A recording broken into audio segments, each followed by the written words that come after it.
This is Prophecy. 8th March 2025. We are going to see floods.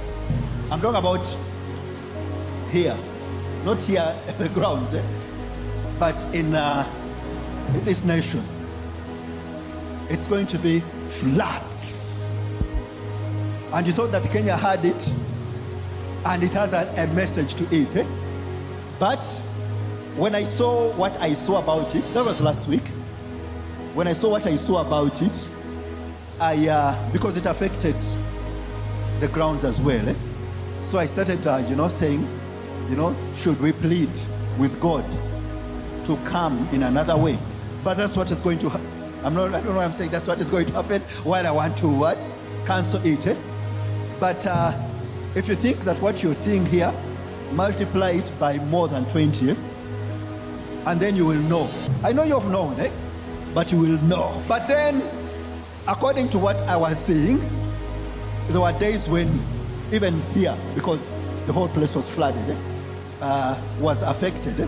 So then I went and said, no, but should we leave these things to be? But then the thing is, it had a message to it as well. And I was not going to speak it, but now God has timed me, We want to pray for this nation. Hallelujah. This nation is on our heart. And by the way, lest this nation gets proud, we want to pray for Kenya, Tanzania, and other nations as well. Because there are remnants all over the world. You see, But we're talking about Uganda today. We want to pray for Uganda. We want to put it in the hands of God, And there's nowhere else in this nation where the hand of God is as evident as here. Nowhere else. Hallelujah. We do not talk words here. And so when that happens, we're going to set out to do that.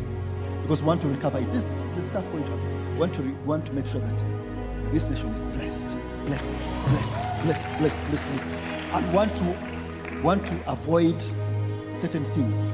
I'm even not talking about things that come out of what? Of people and human. I'm talking about certain things that are, out of, nature and stuff like that, which I know because I've seen them. Hallelujah. But when we set ourselves at that, and we know the nation is going to heal, we'll cover it, we will bless it, and I know all will be well. We do not want to be here, and then the stories you're hearing about Uganda are bad and negative. We don't want that, because we are a remnant in this land. We're the remnant of God in this land. There's no way we are going to talk about prosperity, advancing, and what, and then everywhere else is not going well. Hallelujah. So we are agents of the blessing here. Hallelujah. Hallelujah.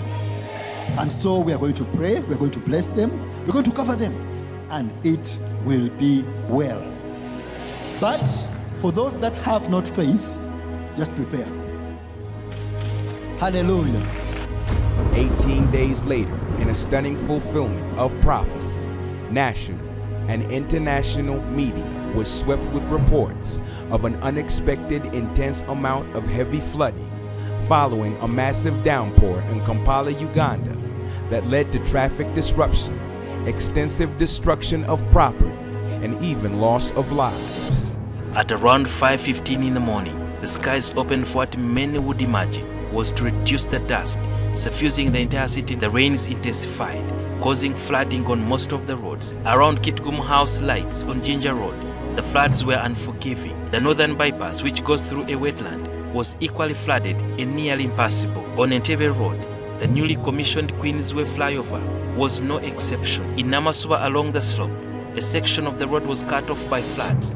Some cars got stuck, and owners could only count losses in repairs. Pedestrians were seen clutching to the road barriers for safety. On this side, you see how it looks like all thing is down. We are reporting deaths, number one. We're reporting flooding, which directly affects our infrastructure. For starters, what does this represent? I want to assert without any fear of contradiction that this is negligence. Somebody is sleeping on their duty. We are going to see floods. I'm talking about here, in this nation. It's going to be floods. And you thought that Kenya had it, and it has a message to it. Eh? We want to pray for this nation. Hallelujah. This nation is on our heart. We want to pray for Uganda. We want to put it in the hands of God. The prophecy spoke of floods in the nation of Uganda, which would rival Kenya's torrent of unprecedented floods. And in a stunning fulfillment of prophecy, various parts of the nation of Uganda, including the capital city Kampala, experienced a massive series of flooding which left hundreds of travelers stranded, loss of lives including people drowning, and a sweep of widespread destruction to property, businesses, and homes.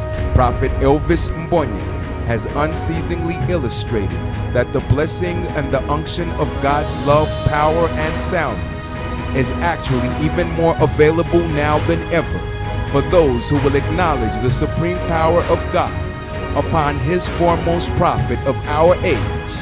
And we submit our lives, reverence, and the highest exaltation of double honor to a selfless beacon of God's manifest latter glory in the entire earth, Prophet Elvis Mbonye.